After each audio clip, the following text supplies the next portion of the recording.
I'd like to announce the release of a newly self-published text by yours truly called Defensology, Human Aggressivity and the Civilizing Principle. I'll explain the term defensology a bit later.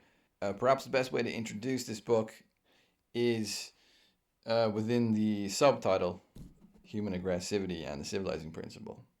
So, this text is ultimately sort of a study of human aggressivity, except for in a way which is trying to surpass the previous limitations in which such a topic is thought about.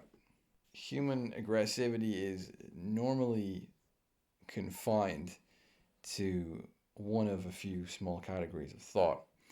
One example could be evolutionary biology. So, take for example, relatively well known text, Richard Wrangham, who wrote a book called Demonic Males and looked at, so I suppose you could say, comparisons between human beings and chimpanzees, given chimpanzees are very, you know, genetically similar to us in the grand scheme of things. Um, but these studies normally confine themselves to a study of behavior, or perhaps studying the scientific evolutionary influences. The We could also say the biological and chemical influences which influence how animals' aggressive behavior is expressed, and therefore it's largely stripped from the more holistic realm of thought which we normally apply to human behavior, politics, ethics, um, faith and religious impulse, religiosity, how that interplays with uh, aggressivity and so forth. So we normally have a kind of somewhat reductive or narrow paradigm for thinking about human aggression if we think about it within the world of evolutionary psychology and evolutionary biology. The more sophisticated psychological understandings of kind of particularly human behavior, such as psychoanalysis, which do delve much more into the realm of the symbolic and don't confine themselves to something more within the realm of biology. These schools of thought, as sophisticated and more holistic as they are, they have tended to focus on libido and sexuality as the center of their kind of theoretical paradigm, and how they understand the fundamental motivations and dispositions of human beings. Defensology is not the first of its kind, but it's one of a very small number of attempts to view human aggressivity not through a reductive natural scientific biological lens, and also within a kind of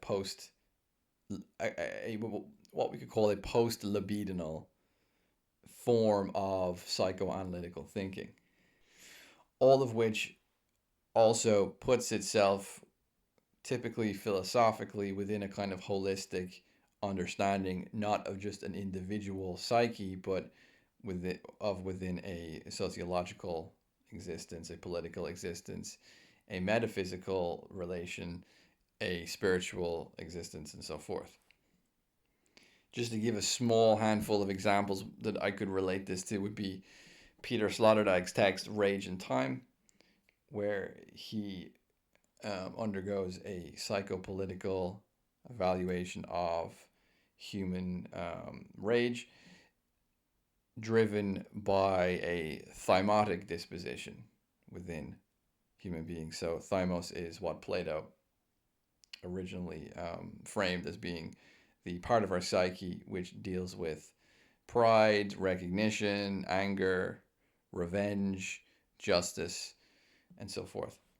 I, I think we could also here formulate political theories and theories of history, and civilizational societal development, which could correlate to this particular brand of a study of human aggressivity that I'm trying to attempt in this book. So, for example, the French philosopher of speed, Paul Virilio, once famously said that the city, as in, like, a city, a place where you live, New York, London, Paris, um, was not originally formed for trade. It was formed for defense. That the point of a city was there to protect, to form a kind of a sort of a sort of unit in which could respond to threats, to preservation, security, and so forth. It wasn't primarily created to facilitate trade. So, if we could accuse Freud of being too reductively obsessed with libido, we could also accuse Marx of being too reductively obsessed with the economy. And therefore, a study of human aggressivity must, in its sociological context, relate to theories of war, theories of security, theories of defense, um, and preservation, and so forth. It must deal with these within the context of assuming that even in the so-called post-war era, when our uh, security needs, military needs, are seem to be, at least if you're in the wealthier parts of the world, handled by nuclear missile systems and so forth. Even within this realm, it would be foolish, or in this time in history, it would be foolish to neglect this aspect of individual and collective human existence. And it is perhaps the benefit of advanced military technologies that keep us safe and deter large scale conflicts that have sort of stupefied us in this regard, have facilitated a historical time where we haven't had to think too much about many of the phenomenology and realities and potentials and threats that human beings would have dealt with on a much more immediate basis for the vast majority of human history. But the, I suppose, more difficult thing to do here is to show you how the psychology of human aggressivity transcends mere psychology, and it also transcends mere sociology. And it is this this last transcendence of this emotion into a higher realm of the philosophical, and not just the psychological or the sociological, is perhaps where a lot of contemporary people will find this particularly strange. To introduce this attempt to think about human aggressivity philosophically, I'm going to just quote a few passages from some of Plato's texts, as I believe it was Plato who originally set out a paradigm for what it means to be civilized within a context of how we manage human aggression and how we think and relate to human aggressivity. Now, we all assume that the control and the management of human aggressivity, so it doesn't express itself and spill out into constant violent confrontations, blood feuds, and so forth. We all know that the restriction and the control of that human impulse and human potentiality is part and parcel of how we've become more quote unquote civilized. But there's a dialectic here, and there's another side to this process which has been almost entirely, with a few unique exceptions, ignored. Much of Plato's text, particularly his more political texts, indicate at times a ideal harmony between seemingly paradoxical forces. Those paradoxical forces, we could say something like aggression and cooperation. We could also say something like philosophical temperance and warlike courage. That these are seemingly paradoxical and opposing characteristics that Plato wants us to harmonize. To give you just one example here, when discussing the education of the guardians as a kind of class within Plato's ideal republic, who would be in charge both of the political affairs of the polis and whose military defense would also be the guardian's responsibility, and who the philosopher king or the philosopher rulers would be selected from. It was a class they were selected from, and these guardians sort of represent these ideal fusion between these two paradoxical parts. So, just to quote a few lines from the Republic here, in reference to the education of the guardians, Socrates says, "It is the energy and initiative of their nature that make them uncivilized. If you treat it properly, it should make them brave, but if you overstrain it, it turns them tough and uncouth." So here we have a sort of acknowledgement of human aggressivity as a sort of energy, sort of impulse, of which, if you treat it properly, makes them brave, but if it's overstrained, it perhaps could turn them sort of tough and uncouth. One could be tempted here to say that Plato lived in such a different time to us when military threats were so much more apparent.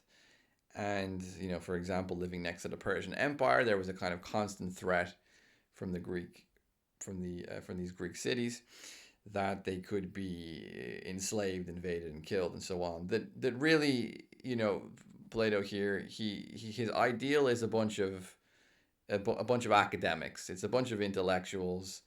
It's a bunch of cerebral people who are sitting around discussing abstract principles around justice and beauty, and they want to kind of managerially and technocratically organize the society, especially controlling the people that they consider to be stupider than them.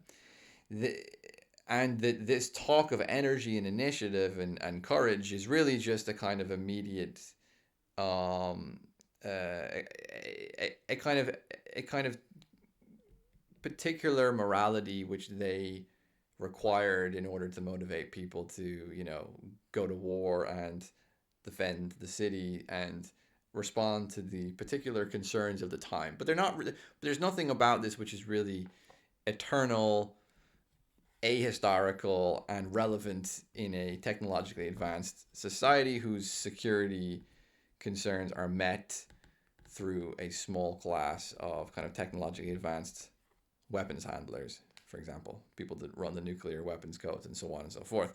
This seemingly antiquated emphasis on courage and discipline is really just something that they needed in that particular time, and it has nothing fundamental to do with philosophy, and it has nothing fundamental to do with cultivating good people or a good person. And to that, I would say you're completely wrong. Like, that is not the right way to read Plato. Plato was completely aware of this energy initiative, this aggressivity, this courage, this manly virility, however you want to frame it, as something which is intrinsic to the existence of good or free or civilized people, somewhat axiomatically. It's not a contingency. It's axiomatic. And I can show you this quite concretely through quoting Plato's text. This isn't a wild interpretation. So in the Republic, we hear such we hear passages when alluding to the ideal form of pedagogy and education of people who are basically being, it's almost like elite theory or elite education. These isn't just education for people merely for the sake of it or anything like that. Like it is also education for those who are going to be in charge of a society, or at least potentially in charge of a society. They have some sort of responsible role within the society. It's not simply that their lives are reduced to consumption like we have in the modern era.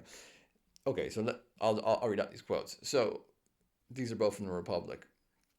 It is, this form of education, not designed to one, train the body and the other, the mind, except incidentally, but to ensure a proper harmony between energy and initiative on one hand and reason on the other by tuning each to the right pitch.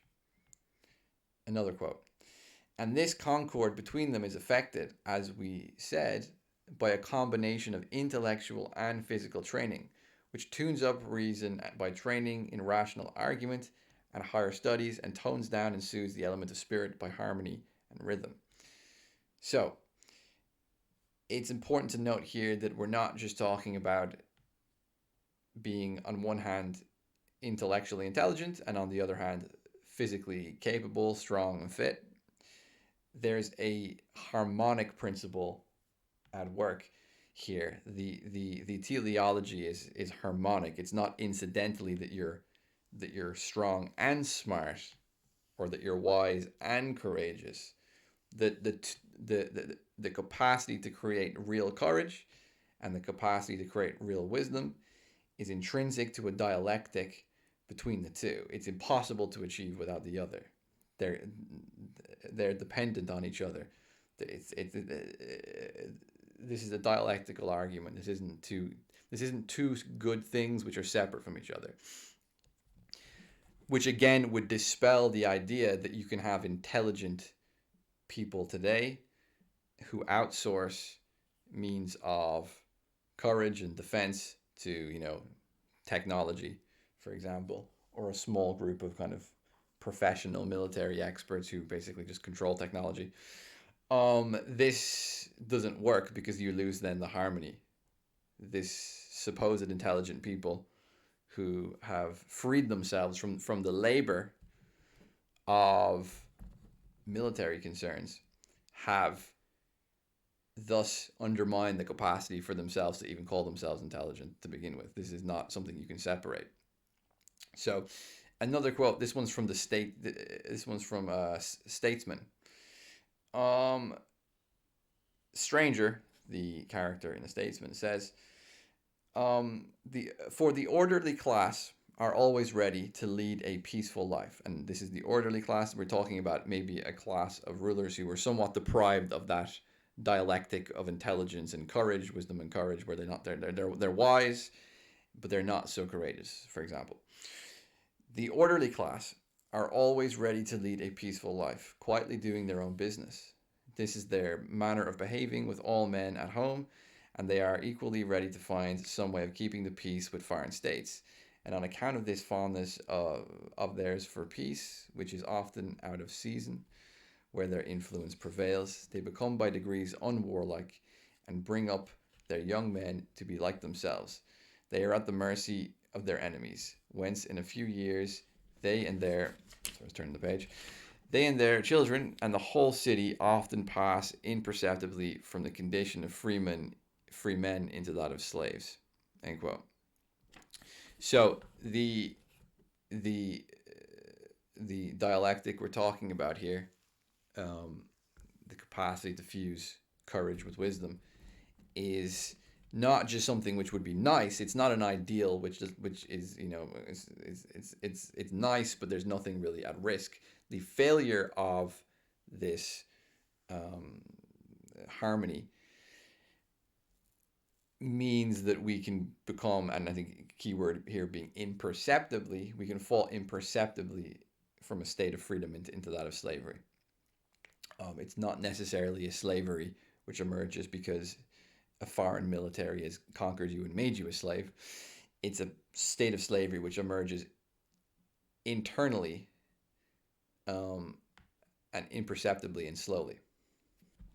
To point to another example of how we can find in Plato a a necessity and a value of this spirited, thymotic, courageous disposition is when we put it in context to the larger psyche. So the psyche, as we know in Plato, is made up by three parts. Roughly speaking, it's this spirited, courageous part, thymos, and then you have the appetitive aspect, the which is the desiring aspect, and then you have the reason, the rational, reason motivated aspect of the nous, right? So you have these three different parts, and one aspect of the spirited part is in relation to appetite. We have in Plato a high valuation of spirit in its capacity to regulate appetite. So, for example, um, quoting from my book, but I'm sort of quoting Plato as well in this part. It just works better if I read it together. When these two parts, spirit and reason, have been brought up and trained and educated to their proper function, they must be quoting Plato, put in charge of appetite, which forms the greater part of each man's makeup and is naturally insatiable. So there's this interesting aspect of Plato where you need spirit, you need thymos, you need courage in order to control appetite. Appetite is insatiable. It will never be satisfied. And and it's impossible for reason alone. It's impossible for your rational psyche alone to stop your appetite from taking over. And if in an individual appetite takes over, well, what happens then? Well, that can lead to addiction. It can kind of lead to a kind of infantile state where you can't regulate your own emotions. It can lead to mental problems. All this stuff, right? All these obvious stuff that people can clearly see today. On a societal level, we could say something similar that if appetite and desire completely take over, well, just look at modern capitalism. I mean, there you go. I mean, the capacity for cohesion, discipline, unity, trust, and all that is very much threatened when appetite takes over, whether in an individual or in a collective. And Plato is unique from the modern world insofar that he doesn't think rationality alone can control appetite. He thinks that rationality and spirit need to work together to control appetite.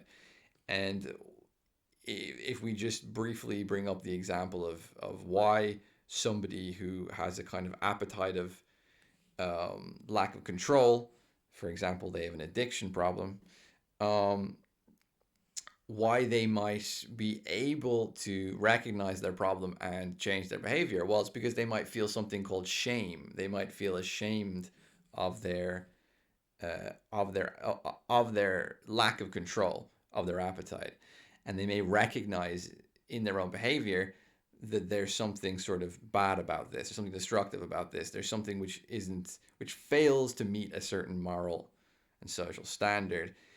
That recognition requires a sort of spirit in order to actually be accomplished. This is why you can't stop addicts from behaving like addicts with rationality alone. You can't stop a society from behaving extremely kind of parasitically towards one another, um, eh, purely on rational arguments alone. I mean, it's quite obvious to us today. So here we need a sort of disposition of a kind of psychological disposition, which is thymotic, but which is also relating to human aggressivity, where it is necessary to reach a sort of civilized state. We have to incorporate that element of our psychic economy whether as an individual or as a collective, into our whole. Last but not least, we have fear. The the force of fear, again, on an individual or a collective, can be an extremely destructive and harmful force. And we know this from the modern world. I mean, we're constantly told to be scared of things. Look at the state of emergencies we constantly fall into, and look how much fear can perturbate our capacity to be reasonable and to have any kind of form of social cohesion and act responsibly in the face of threats and obstacles and crises. Again, the just like the sort of insatiable takeover of appetite, we could also talk about the kind of panic struck immobilization and hysteria of fear. And again, the only way past that fear, the only way to regulate it, um, is with a kind of aggressivity, a kind of honor, a sort of courage, which rationality alone cannot accomplish. If we take Plato's ideal civilizing principle, which is the fusion between these two elements of kind of wisdom, intelligence, and courage, spirit. If we take that seriously, as antiquated as it might seem, if we are willing to acknowledge that there's some value to it and some contemporary necessity to it, and that's a value judgment that people are going to have to make for themselves. I can't make that for anyone. If they don't think it is necessary, then well, there's no point reading the book any further, and there's no point in thinking about it any further. But if anyone listening to this does think that there's some value, contemporary value to this harmonic fusion that Plato laid out all that time ago, then they're gonna have to realize that to pursue this further, they're gonna have to reject the understandings of human aggressivity, which the modern world has given us. So for example, the aggression merely being a kind of evolutionary biological adaptation of survival. Of course, it is partly that. We Everything I've talked about here is not separate from survival, but it's not reducible to it either. A teleology is survival, but it's also not survival. It's more than survival, but it incorporates survival into its understanding at the same time. And I think that's a difficult thing for us to understand today. We tend to reduce something to a biological adaptation, and by doing so, separate it off from its more higher, sophisticated, complex philosophical human dimension. And that shouldn't be done. These two things can be thought through in harmony with each other. The other limitation, as I pointed out earlier, we're going to have to overcome to pursue such a platonic understanding of human spirit, human aggressivity, is in surpassing the libidinal centric or rational centric psychologies which the modern world has given us. And just to end this kind of introduction and explanation of the book, which isn't really an explanation of the book. It's more just a run through of the introduction, and to sort of give anyone a sort of basic framework and outline for the project. It, we should understand that it does seem like, and this is something I go into more detail in the last section of the book, that the modern principle of civilizing is very distinct from the classical one that I've just talked about with Plato. The modern process of civilizing seems to be the expulsion, the indefinite expulsion of human spirit, human aggressivity, from our understanding of ourselves, our kind of self identification as civilized people. It is no being civilized no longer means the harmonic fusion between courage and wisdom. Today, being civilized means something more like purely just being intelligent, or um, even expelling aggressivity and spirit out of acceptable society as far as we possibly can, to expel that aspect of the human psyche and human existence from our so-called civilized spaces. And this expulsion and further expulsion, I think, has quite clearly led to the two major pathologies of the modern world. One is appetite, one is insatiable appetite, and the other is a kind of corrosive and stupid rationality. You know, something like artificial intelligence or technocracy, a kind of form of rationality which is kind of inhuman and separated from the holistic understanding of human life and human existence. These are the two major threats to us today, and they both emerge in a time that has attempted an indefinite kind of moralization and expulsion of human spirit and human aggressivity out of its civilizing paradigm. Um, Therefore, we must challenge this modern paradigm, and a return to Plato in this regard is very helpful for challenging that modern paradigm. So that's a brief outline of the book. Please, I'll leave links in the description. Buy a copy, or if you don't want to buy a paperback, you can get a PDF on Gumroad for £5. I'll leave all the links in the description, and I'll do some future videos on other sections in the book. Thank you.